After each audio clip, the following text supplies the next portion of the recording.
Welcome to the Moved to Meditate podcast. I'm your host, Addie D. Hilster. This is a place for vibrant discussions about mindfulness, movement practices, and ways to find more balance and presence in daily life. Here you'll find resources to help you progress on your path, as well as insightful conversations with mindful movement, yoga, meditation, and Dharma teachers from a range of traditions. On this podcast, we spotlight embodied approaches to mindfulness and the more contemplative aspects of movement practice. Listen in and connect to a community of like-minded practitioners.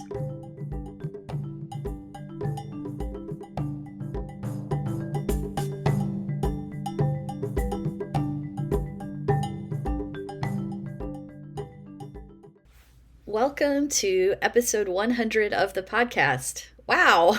Thank you so much for being here, especially to those of you who've been listening along the way. You have supported this podcast to get to the milestone of our first 100 episodes. So this episode is going to be very different from any of the previous ones. I'm so grateful to all of you who listen and also to the many incredible guests who've agreed to be interviewed here over the last 3 years. So I wanted to spotlight your voices in a special collaborative episode because this podcast has always been a collaboration. So I asked for listeners to send in recorded messages answering the question, why I practice. And you all sent some amazing answers. You're going to hear quite a range of different movement and meditation practices represented here, and so many inspiring reasons that we are all engaging in these practices. I think you'll be surprised at how different some of the answers are to this same simple question of what do you practice and why. But at the same time, I predict you'll be nodding along to the common threads as you relate to each speaker and the unique way they described what their practice means to them. I chose this question because I hope this podcast is a support for your practice and perhaps your teaching if you teach. And I hope this episode in particular feels like a warm, inspiring hug that reminds you that your practice matters and you're not doing it alone. This is a total love fest, and I want to say thank you to everyone who left a message for this episode. And thank you all for your kind words and your congratulations. Oh my gosh, it really means a lot. So why do we practice? I'll start. I practice insight meditation from the Buddhist tradition and a few different forms of mindful movement, including yoga, qigong, and somatics. I also love walking meditation, less formal mindful walking, especially in the great outdoors, and trying to bring mindfulness into other activities that I love, like crocheting.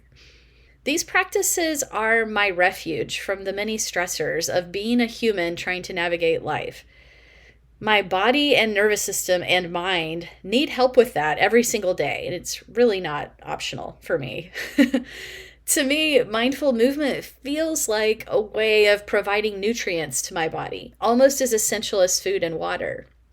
It helps me calm down, and it helps me feel more alive.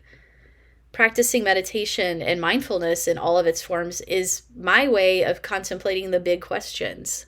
Like, what does it mean to be a little human on this rock spinning through space? I was always interested in philosophy, but practice gives me a way to investigate those questions firsthand in an embodied, experiential way, not just through reading, thinking, or intellectualizing. We're all living the questions in the end, and it's not about getting an answer, but we do stumble upon some wisdom when we keep wondering and keep coming back. And equally importantly, I have found that when you get into these practices and you let them into your life, you meet the best people. I'm really happy that we're on this path together. Okay, so let's hear our first few messages from Vicky and Monica.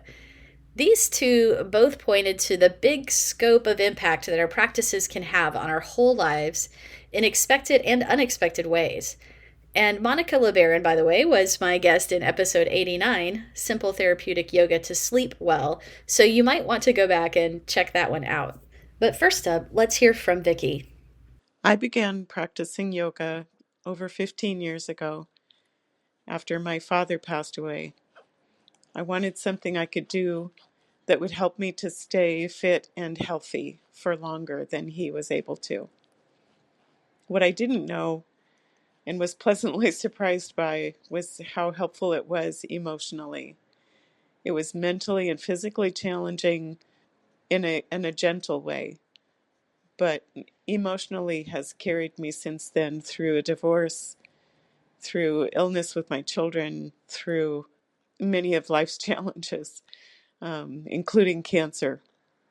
I find that yoga brings me closer to my body, to the present, to others who are different from me all across the world, and to the confident, open, accepting, curious me that I want to be all the time. Hola, hola. My name is Monica LeBaron, and I'm the best-selling author of Sleep Simplified and a certified yoga therapist and sleep coach. So I'm so honored to celebrate with you the 100th episode of Move to Meditate. Congratulations, Addie. This is a wonderful work that you're doing, and so many people are benefiting from this beautiful platform. So a little bit about myself. A few years ago, I was anxious, chronically stressed, and suffering from insomnia and pain. So I was putting everybody's needs before mine. And honestly, I felt unhappy and worthy and struggled to process all this anger and emotions that were coming up. I tried various therapy, but nothing seemed to provide the lasting relief that I really wanted, until I found all the tools, which are part of the tools that I learned from my therapist and my yoga teacher training and yoga therapy training. And I use different modalities, from tapping, from breathing, from yoga, journaling, and all those self-help books out there. I use them all the time, but mostly I come back to simplifying anything that I learn and trying with myself, and then being able to try it to others. I know that I feel more focused. I'm able to get 9 hours of really good sleep at night, and when something's coming up, it's easier for me to process emotions and process the information that I need to take better decisions in my life and my business. So I'm just so grateful that yoga found me, and now I get to support others in their journey to sleeping like queens. Sending tons of love and avocado hugs. Keep enjoying this episode. Mwah. These next three messages I felt spoke to the power of kindness and also intention. And you'll hear in many of these that greater kindness and self compassion is a common theme, a wonderful softening that often comes with time as we practice. First, you'll hear from Ying Den, who you may remember from episode 74, ADHD and Mindfulness Meditation. Then you'll hear Nick Danu, who spoke with me about therapeutic yin yoga way back in episode 18 at the beginning of 2022. Then we'll hear Heather Gross, who was also a delightful guest in episode 67 on sound healing and gender affirming voice therapy. Hi, my name is Ying Dan. I'm a meditation teacher, an ADHD coach, and as well as an astrologer. I mostly practice mindfulness meditation. In this particular juncture of my life, I particularly love metta, loving kindness meditation. And I also quite enjoy dance meditation and shaking or dancing when I want to turn towards movement meditation. I practice because it helps me to love well, to love myself well, to love other people well, other beings well, to love the world better, as well as it helps me to understand clearly what is going on in this present moment, and helps me to orient and shape my life and the future towards the directions I would hope, towards my value, towards my aspirations. So that's my practice. My practice has just changed my life, really. I've become much happier, much more content, and just much more able to connect with other beings. And it has made life more beautiful and richer in ways I couldn't imagine before. Hey, Addie, it's Nick Danu here. Congratulations on your 100th episode. I know how much work a podcast is, so give yourself a pat on the back for that. I've been honored, of course, to have been on your show talking about therapeutic yin yoga. And I am a longtime yoga practitioner, a yoga teacher, yoga therapist, yin yoga teacher trainer, and a yoga business mentor. And although I didn't start practicing yoga for this reason, I now practice yoga because it makes me a more kind human. Of course, when I originally went, it was mostly nervous system and flexibility. But now I realize that actually taking that time to regularly drop in with myself and to nourish my nervous system and to practice that self-care, both in my physical yoga practice and also in meditation, allows me to be more able to respond instead of react in tough situations, and to be able to witness my mind when it's not perhaps being skillful, and to pause and be mindful of that and to take some deep breaths. And so, although I started for flexibility, I now practice because it makes me a more kind human. Although I also got more flexibility. Congratulations again on your 100th episode. Well done, friend. My name is Heather Gross, and I am a holistic vocal therapist and coach.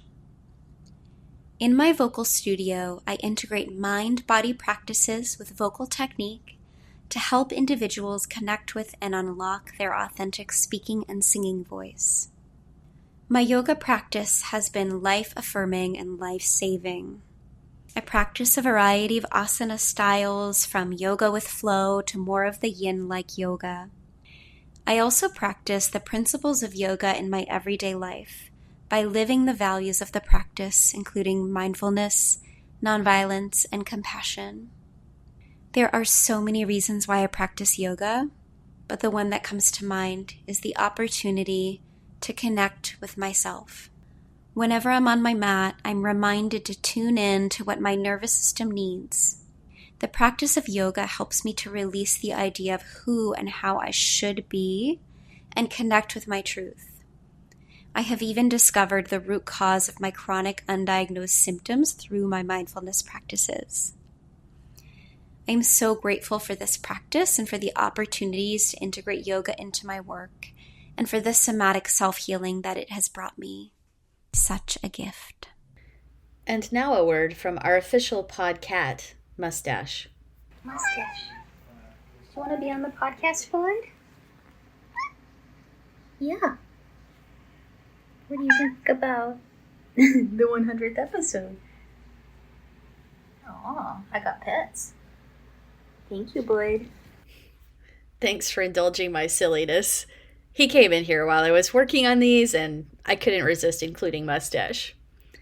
So up next, we have a few messages that really highlight the power that yoga, movement, and breath practices can have over stress, and how practice can really be an important support for mental health.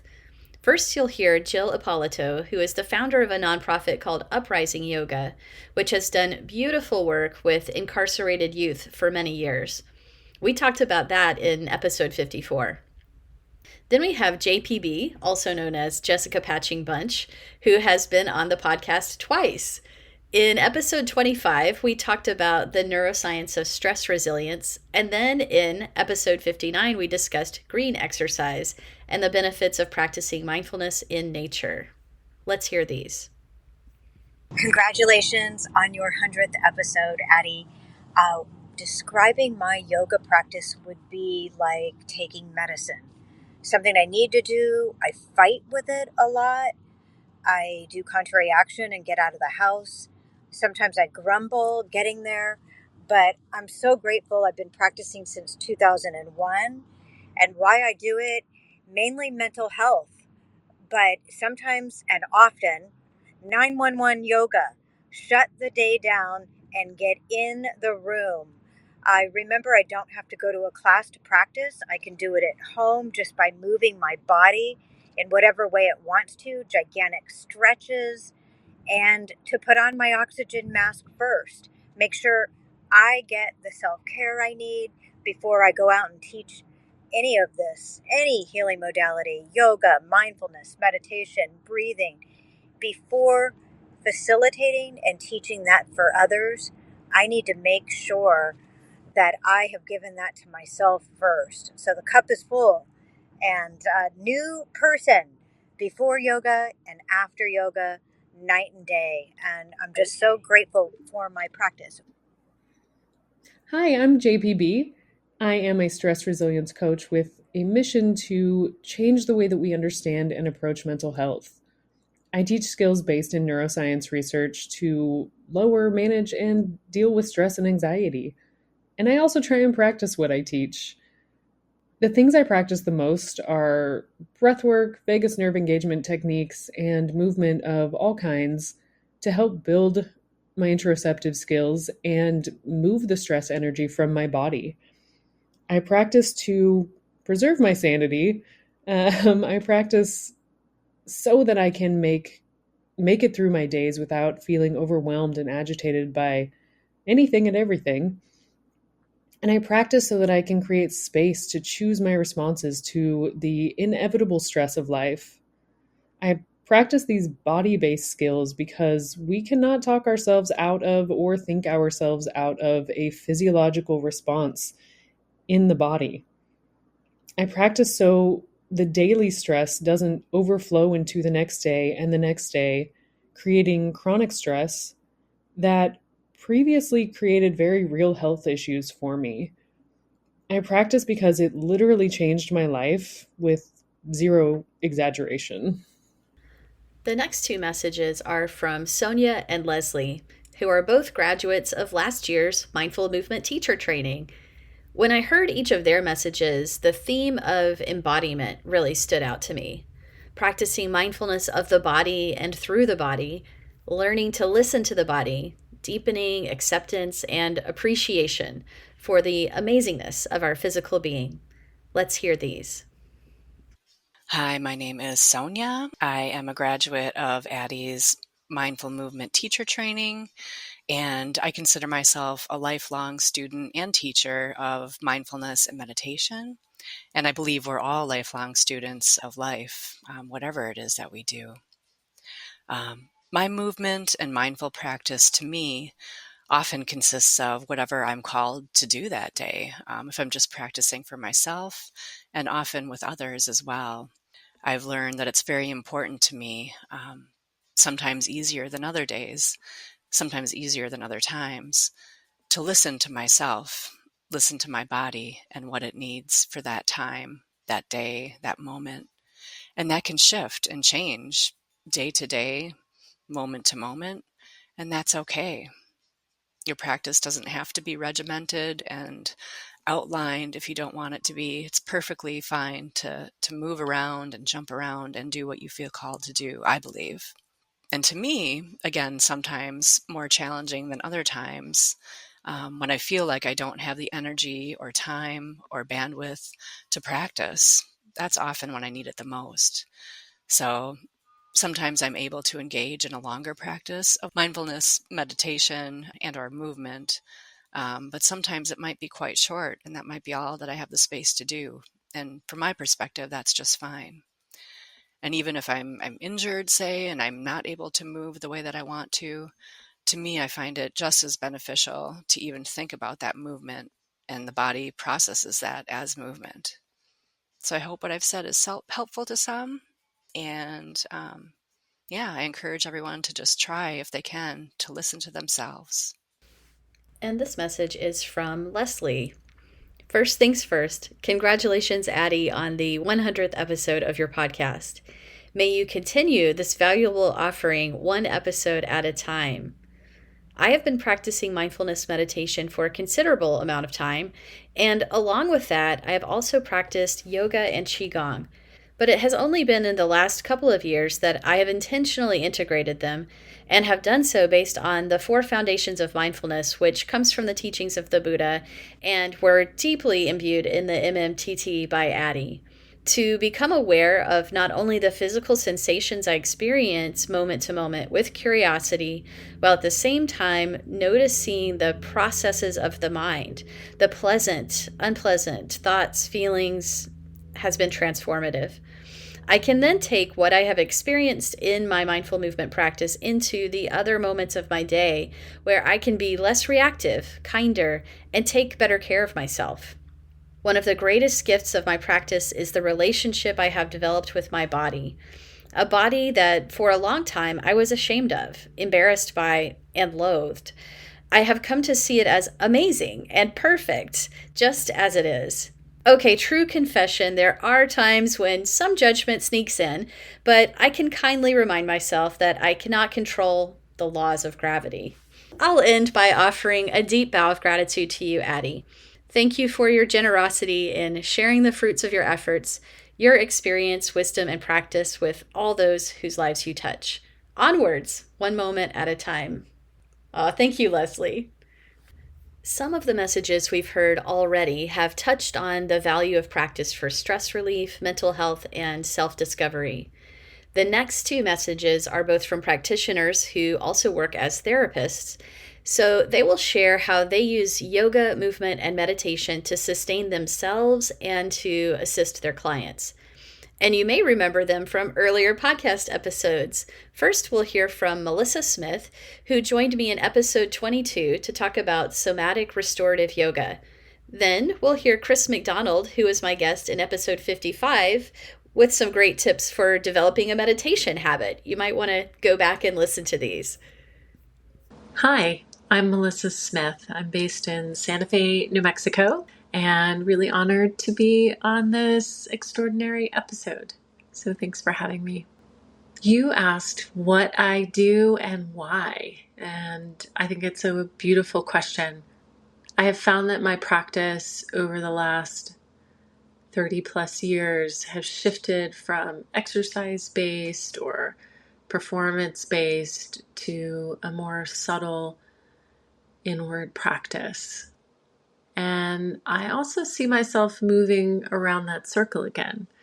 I had frozen shoulder about 6 or 7 years ago now, and it really woke me up to this idea that the amount of stress that I was under could really affect my whole body. And what would I like to do about that? And in the years since then, I found my capacity and my muscle strength diminish.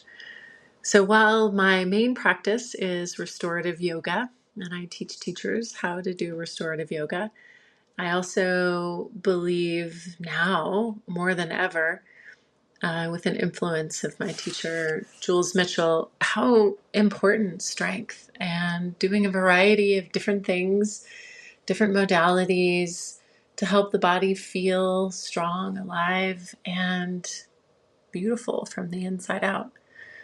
I believe that yoga, the practice in and of itself, is to create sensitivity to life. And it really has, in my case, the awareness, the interoception, and the somatic skills that I've gained have changed and influenced every part of my life. During the pandemic, I went back to school and got my master's in clinical mental health. And the last 2 years have been working specifically with trauma and sexual assault.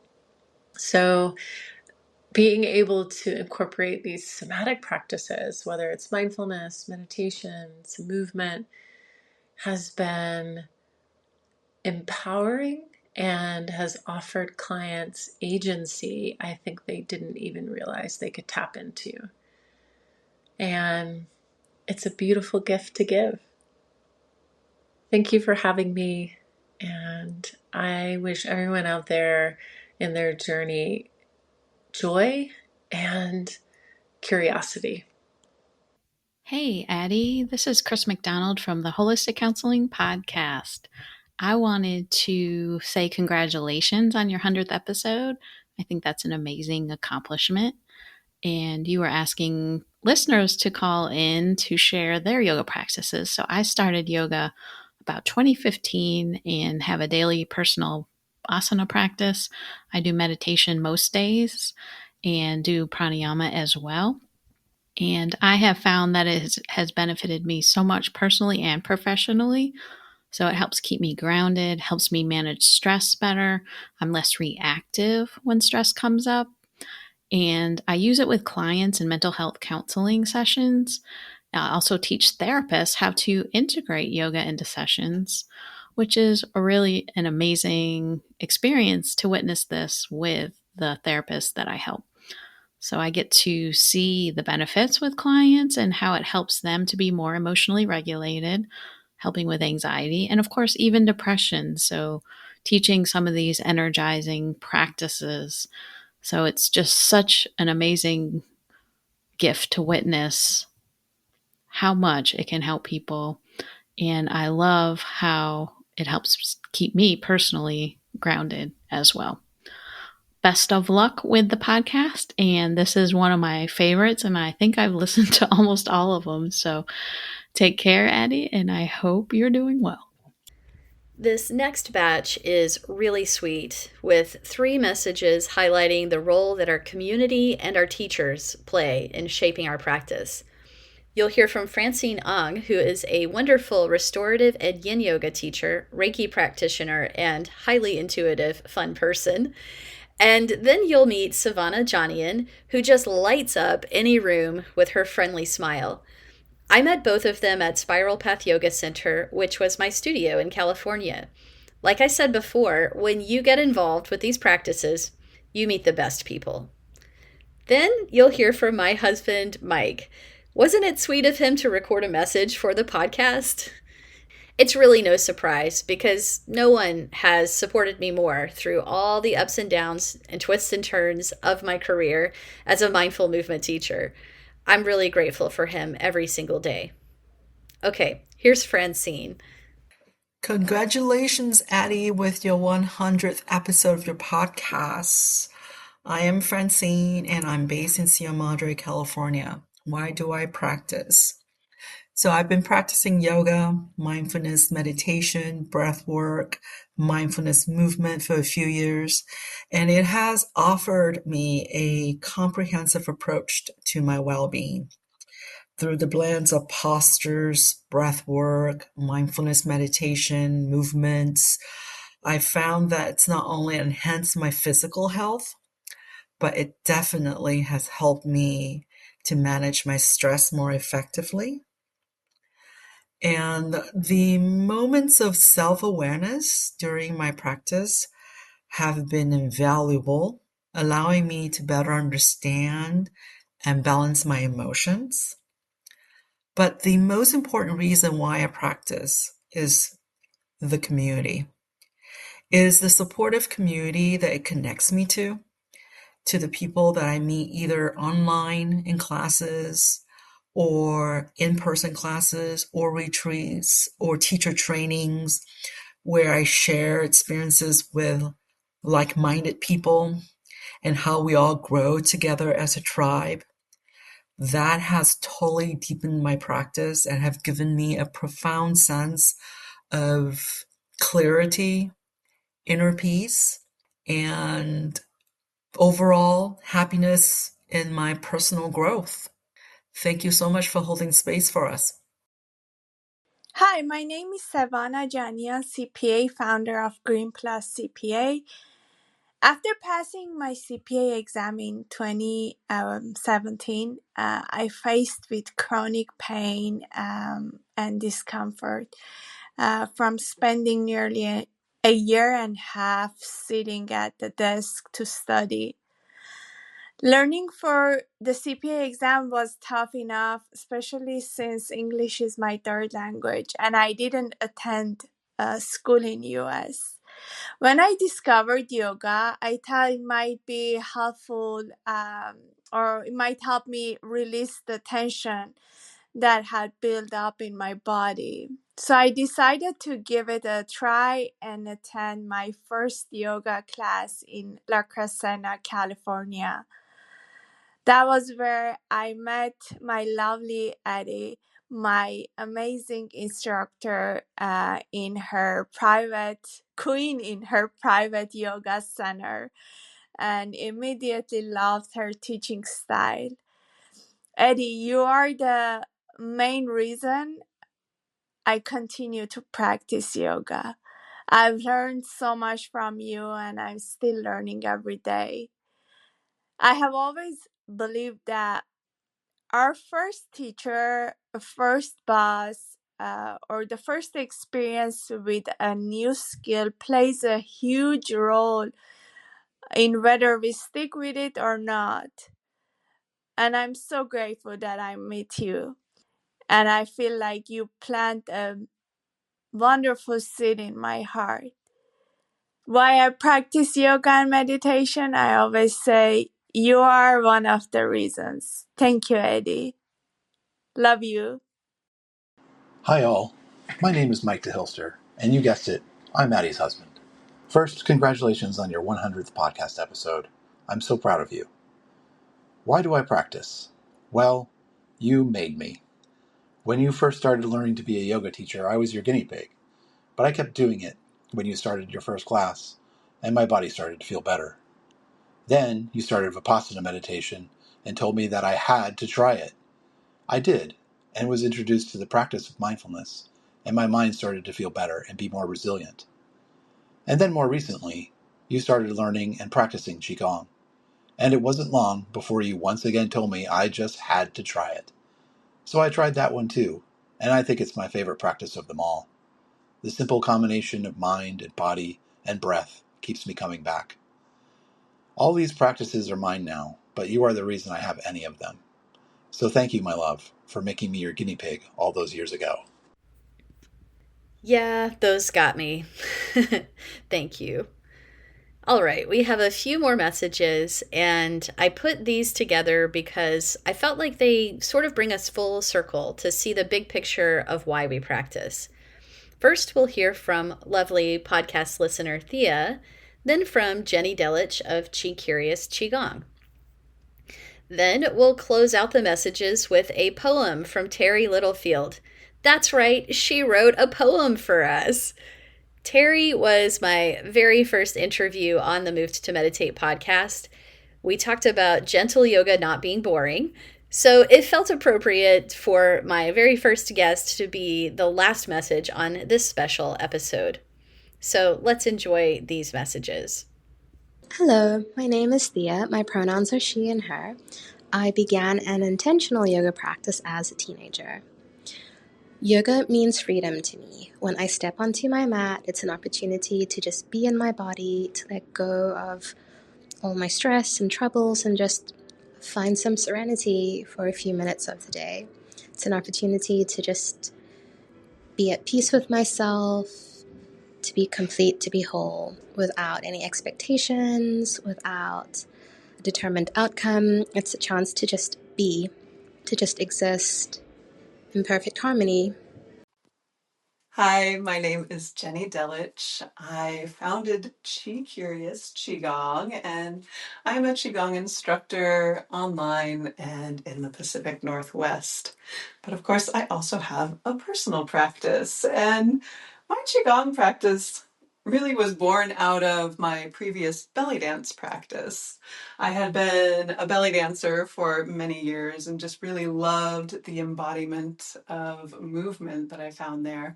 However, I was getting to a point with that practice that I really wasn't called to perform, and there felt like a lot of pressure to perform. And at that time in my life, I was introduced to Qigong, and that ended up to be really where it was at for me at that moment. So I transitioned to Qigong, and now that I've been practicing and teaching Qigong for about 5 years now, and I think the number one takeaway I have, no matter what season it is, no matter what type of practice I'm doing, is the building up of resiliency that comes with Qigong. It really helps you as an individual have a conversation with yourself, with the surrounding universe, and finding your place within that, or maybe even dissolving your boundaries between yourself and the universe, such that no matter what comes up in any moment, you have the ability to react and flow with it.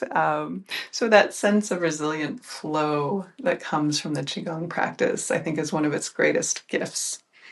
If I were to put this a little more succinctly, I'd say that resilience comes in being more able to recognize where my energy is residing or where I'm placing my energy, whether that's in my mind, in my heart, or grounding down and centering into my body. Having that awareness really brings me into the present moment. And in doing so, I don't know, I start to have the experience of blending with the universe around me. It's a beautiful thing. So, not to get too esoteric there, but I do think we all experience that in different ways when we enter into a Qigong practice. So, I love it. So, Addie, shout out to you. Brilliant podcast. Thank you so much for the good work you do. Cheers. Why I Practice by Terry Littlefield of Postures, Breath, and Joy. I practice to be soft. I practice to be strong. I practice to be present, to reduce othering and wrong. I practice to learn. I practice to teach. I practice at both. Each one needs each. I practice to know stillness. I practice to laugh with friends. I practice to hug a little longer. I practice to make amends. This is some of why I practice. I couldn't possibly share it all. It's a never-ending commitment, sometimes big, sometimes small. How do I practice in this season of my life? I practice in moments, throughout happiness and strife. I practice with weights. I practice with walking. I practice by listening. I practice by talking. I practice by dancing. I practice when washing the dishes. I practice by looking up, sharing my dreams and my wishes. Whenever we practice, let's always remember, it's enough, we're enough. Inhale, exhale, surrender. I loved that, and I loved all the messages you all sent. Thank you so much for sharing. And thank you, everyone who's listening, for joining me for this special celebratory episode. I really hope you enjoyed hearing some of the voices of our podcast community. It makes me so happy to know that you are out there practicing and bringing more mindfulness and care into the world, each of you in your own ways. I'll keep trying to do the same myself. I'll be back in a few weeks with episode 101. So until then, thank you so much for listening. So that's today's episode. If you enjoyed this conversation, please share it with a friend, subscribe on YouTube, or leave us a review on Apple Podcasts and help others find it that way. To learn more about my work, the Moved to Meditate class library, courses, or teacher trainings, go to movedtomeditate.yoga. This is Addie D. Hilster. Thanks so much for listening.